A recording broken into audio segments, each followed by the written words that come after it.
Welcome to the Dr. Wyatt Show podcast, where developing a long-lasting, happy relationship is the status symbol to achieve, and following my 6 marriage steps is a path to help get you there. I'm your host, Dr. Wyatt Fisher, a licensed psychologist specializing in marriage counseling. Remember, you can contact me on the Dr. Wyatt Show Monday through Thursday from 4 p.m. to 6 p.m. Mountain Standard Time with your marriage questions. You can reach me at 720-307-7347. If you don't get me, leave a voicemail and I'll respond back to your message on the next Dr. Wyatt Show podcast. Well, welcome to the holiday season of 2021. This is going to be my last podcast episode series of the year. I'm taking the next 2 weeks off, and then I'll come back with a new series at the first of the year in 2022.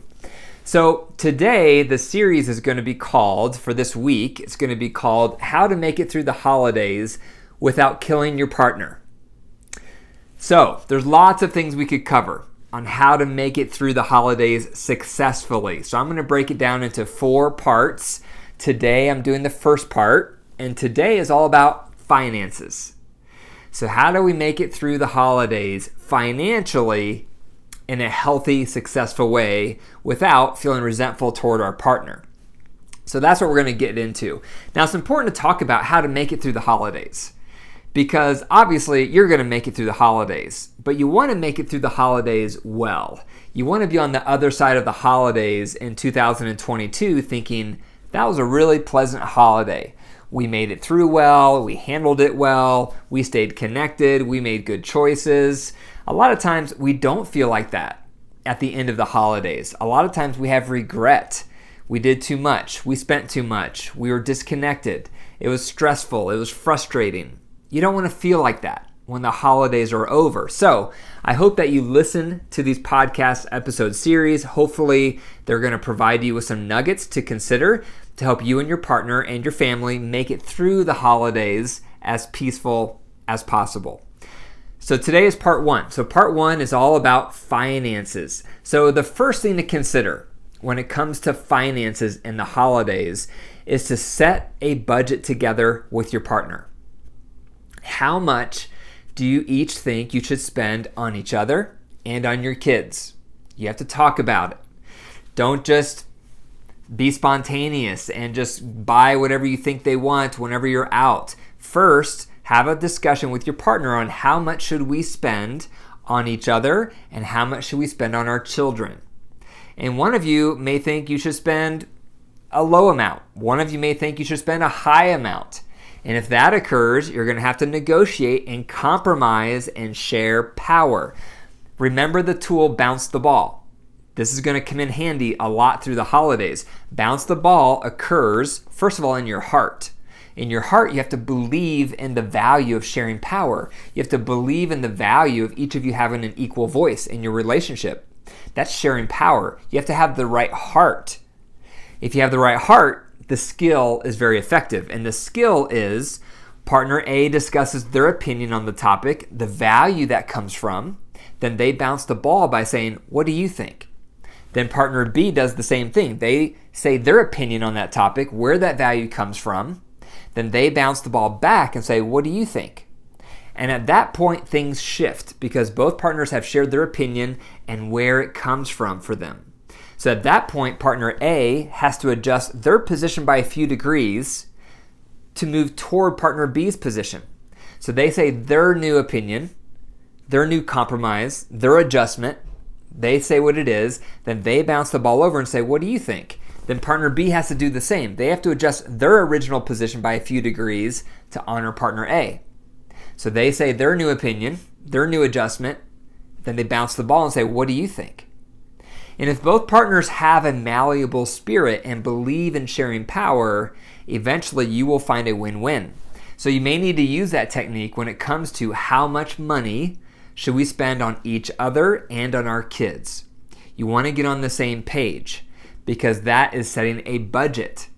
So if you set a budget, you're going to be more in sync and unified so that you have that number in your head when you're shopping, when you're looking at things. Because you and your partner have already discussed, we're going to spend $30 per child, or we're going to spend $75 per child, or whatever. Whatever number you come up with, you'll be more in sync if you're in agreement and then you follow that. So that goes to number 2. So the number two tip during the holidays when it comes to finances is avoid all debt. Debt is so tempting. Our culture makes debt very, very enticing. Pay now. And we can do these 12 months of payments, buy it today, and no payments for 3 months, or low interest rates, or finance. There's all these temptations, all these bombardments of advertisements of how to get in debt. Are you in debt? If you are normal. You are 99% of the US population, of the world population, because so many people fall prey to all these finance options. Buy now, pay later, spread it out over 2 years, those payments. And so we take the bait and we move forward. But then what happens after that is we get stressed because now we have all these payments to all these people and then our money feels tight. And our emotional security is often tied to financial security. So the more payments we have, the more bills we have, the more debt we have, the harder it is to breathe. It's constricting. It's a horrible feeling.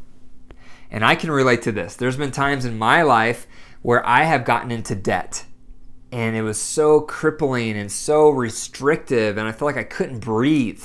And so I had to make some changes in how I was managing my money so that I wouldn't fall prey to debt anymore. It's so easy to fall into that. So I know exactly how it feels because I have been in debt.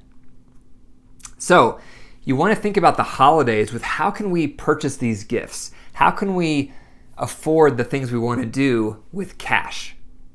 How are we going to save up? How can we plan ahead? How can we put this in our budget so that when Christmas comes, there's no surprises, there's no financial stress? A lot of times it's stressful, and we used to be this way. So my wife and I used to never integrate the cost of all the presents for Christmas, and we have 4 kids, so there's a family of 6, plus our parents. So it's a lot of presents, a lot of cost around Christmas, and we would never budget for it. And then Christmas would come, and my wife would be eager to start shopping, and I would be reluctant because of all the cost. And so it would create stress in our relationship, and it would create stress for me financially because of the cost. And so finally, I had an aha moment several years ago, and I realized we need to be putting into our budget Christmas so that every month we're gradually building that savings account for Christmas because it's part of our budget so that when Christmas comes, when the holidays come, we're prepared because we've already been saving that money throughout the year. So then we can spend, we're already on the same page with how much we're going to spend, and we have the money. We've been saving for it. So then we can spend without any guilt, without any stress, and we avoid debt. So that's the second thing to consider. How could you move through the holidays and avoid all debt? It's very recommended so that you can reach the end of the holiday feeling stress-free because you don't have debt hanging over your head. Number 3, remember the reason for the season. The reason for the season is not presents. The reason for the season can be a variety of things. It can be family. It can be quality time together. If you're a faith-based family, it can be spiritual in nature. It can be serving other people. The reason of the season is not presents. Presents are fun. Presents are nice. I love getting presents. I love giving presents. So presents are part and parcel to the holiday season. However, it's not the primary focus, or it should not become the primary focus. And often it is. Often it's all we think about is the presents and who am I going to get this and what are they going to get me and how much should I spend on them. It consumes us because it takes a lot of work. It's a lot of prep getting all those presents organized. But just try to remember, it's not about all the presents. What is the reason for the season for you? What's your personal value system? What's most important to you around the holidays? What do you want to honor and cherish the most around the holidays? Most likely, it's not presents. It's something bigger. It's something grander. Latch on to that so that you can keep it in perspective when it comes to money and presents and all the stress that can be wrapped up in that. Remember the reason for the season. The fourth thing to consider when it comes to finances and the holidays is that research shows money does not buy happiness. However, experiences do. So when they've done research around this, the research that I have read, when people get new things, it may bump their happiness momentarily, but then the newness wears off. The shiny object syndrome fades.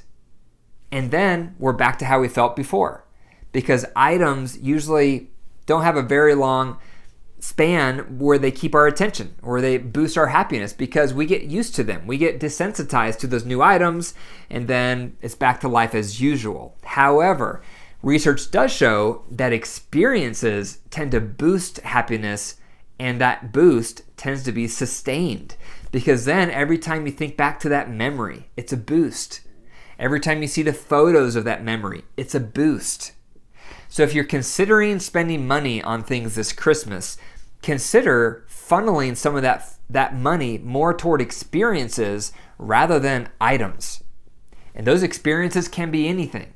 It can be, we're going to go to a special musical play, or we're going to do an overnight somewhere special, or we're going to, take a week and go somewhere really exciting and go skiing for a week. Whatever you can afford in cash, whatever in your budget, but try to funnel some of that money toward experiences rather than items because it will last longer. It's a longer burn. It's going to sustain happiness and give you a boost and your family a boost more long-term than presents will. So those are 4 things to consider when it comes to finances on how to make it through the holidays without killing your partner. Number 1, set a budget together. Number 2, avoid debt. Number 3, remember the reason for the season. And number 4, experience rather than items. Prioritize experiences rather than items. The call to action this week, if you enjoyed the content, I'm going to create a free PDF, and it's going to cover all 4 parts of the series. And part 1 is what we talked about today. So part 1 is going to be on there. It's going to summarize the main points, and then it's going to give you some discussion questions on how to discuss this with your partner so that you can get on the same page with your partner on finances for the holidays. So if you want that free PDF, go to my website, drwyattfisher.com. That's drwyattfisher.com/pages/freebies. If you go there, look for this episode on how to make it through the holidays without killing your partner, and you'll see a free PDF that you can download and apply the content that we're discussing. Thank you for listening to the Dr. Wyatt Fisher podcast. If you enjoyed the episode today, be sure to click the 5 stars and leave a review. And one of the best ways you can say thank you or express your appreciation for the podcast is to pay it forward. If you would, please let one person know about the podcast, The Dr. Wyatt Show, today. I'd really appreciate it. And remember, your marriage is alive. So if you care for it and nurture it, it will grow. But if you neglect it and deprive it, it will wilt and die. The choice is up to you. Take care.